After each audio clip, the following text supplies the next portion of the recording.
Happy Monday morning, gardening friends. It is May 16th and the garden is starting to come to life, so I figured it was time to do another update. So we'll start here at the end. I've got 3 empty rows that are waiting for some transplants, actually 4. The daylilies and the irises are doing great. Here's a row of perennials. As you can see, I need to get in here and deadhead these daffodils. Another row that's waiting. I tarped this because it had a lot of weed pressure, so I'm hoping the tarping will fix that. Here is first row of dahlias. There's, I don't know, 30 or so in here. I pre-sprouted them. That's why some of them you can see are already above the soil. All of the others had sprouts on them, but they get buried deep, so that's why they haven't emerged yet. This row right here, I have yarrow that I planted last year. I've got some argyratum and the cosmos, I just transplanted them this week and they're doing really, really well. In this row, we've got Sweet William. I've got one. Where is it? Pardon the weed. Right here. Can you see that? It wants to bloom. Silly thing. So all of these are cool season annuals. I've got Orlea. I've got Dara. Down at the end, I've got Bells of Ireland, which will make my bouquet subscribers happy. Another row of cool seasons here. These snaps are not doing well, but I left them in because I wanted to see what they would end up doing. This is blue plurum right here. That was actually overwintered, which means I planted it last fall. So it's coming back really strong.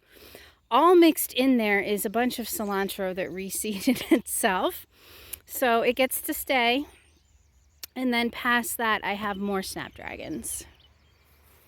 And here we have yet another row. As you can see, spotty, right? I transplanted these 6 to 8 weeks before our last frost, which is what the rule of thumb says. And then we got a cold snap. And so I think it got a lot of these plants.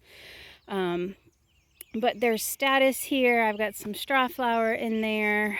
Down at the end, we have more, it's either Dara or Ami. These snaps are doing much better. They were transplanted a little later, so it's almost time for me to pinch these. And then we've got some Echinacea. We've got feverfew. Again, that was planted last fall and it overwintered, and that's why it's just doing so well. And then way back there, I have some bachelor's buttons. This row has nothing in it yet except for some garlic that obviously did not get dug last year. It is going to be tomatoes. You can see we started pounding the stakes in, and so the rest of this row will be all tomatoes. Tomatoes are the only vegetables that are going in this garden this year. Otherwise, it's all going to be flowers, and the vegetables are going to be at a different location. And I will give you a tour of that when the time comes. These are all sunflowers. We have blue plurum right there, overwintered, doing very well. And then beyond that, the Orlea, we have more sunflowers. And then in this row, we have tall marigolds that are going to be used for bouquets. And then all of these plants that you see are branching sunflowers, which is new to me. I've never grown them before. A lot of flower farmers do not grow them. But last year I had a problem with a rabbit eating some of my sunflowers, and so I had a gap of several weeks where there were none. And so I figured if I planted the branching, then hopefully if something happened with my singles, I would still be able to offer sunflowers. So far so good. They were covered. When we started getting those 70 and 80 degree days, I uncovered them because it can get really hot in there. This row that's covered is just dahlias, and none of them were above the soil, so I just kept the covers on. It'll warm the soil, make them happy. And I think there's like 43 dahlias in this row, so there's going to be a lot of dahlias this year. You can see the stakes here. These are all tomatoes. I just finished planting these this morning. I think there's 18 of them. And I will do a more extensive tomato tour at another date, but this row is all of the non-red tomatoes. So anything that was just a plain old red slicer gets planted in another row. This row is all of the yellows and the weirdos and my black and purples. This row is getting ready for the zinnias. I am going to plant those out probably within the week, depending on the weather. And so that's where the zinnias are going to go. This is all garlic. It's doing really, really well. I've never had garlic do this well this early in the season.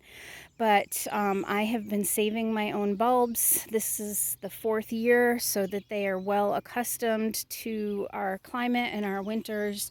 And the bulbs are huge, and I cannot wait to eat them. And then beyond there, we have some decorative alliums.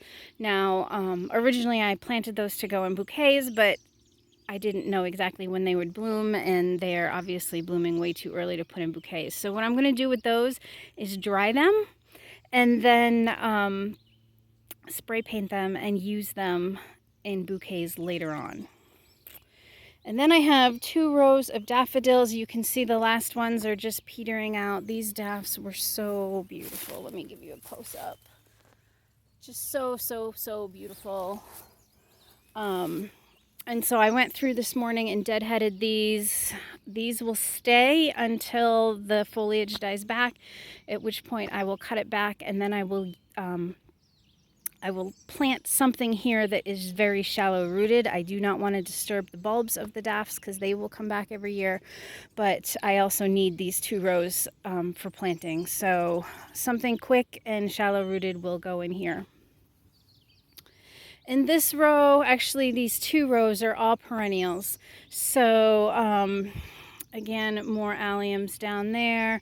I've got some baptisias coming back.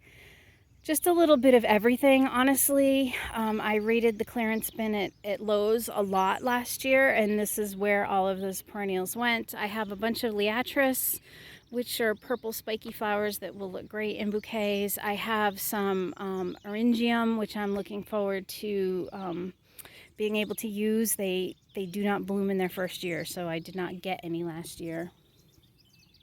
But that's it in a nutshell. I am just so happy that I have things growing and doing well. I am hoping that these sunflowers will be ready before school gets out so that I can do thank you bouquets for the teachers and get started on my bouquet subscriptions, but we'll see. Last year I had sunflowers the 3rd week of June, not the 2nd week, so I just missed school, and we may miss it this year too, we may not. I don't know. If the weather stays as warm as it has been, we might be okay. So like I said, there's the garden. Hopefully I'll be giving garden tours every couple of weeks or so, not only so that you can see what's going on, and you know, I will show you the good and the bad. It's not all good here. This is not a pretty Pinterest garden. This is a real life garden. So I'll show you what's going on, what I'm struggling with, give you some tips and tricks, and hopefully you can learn something.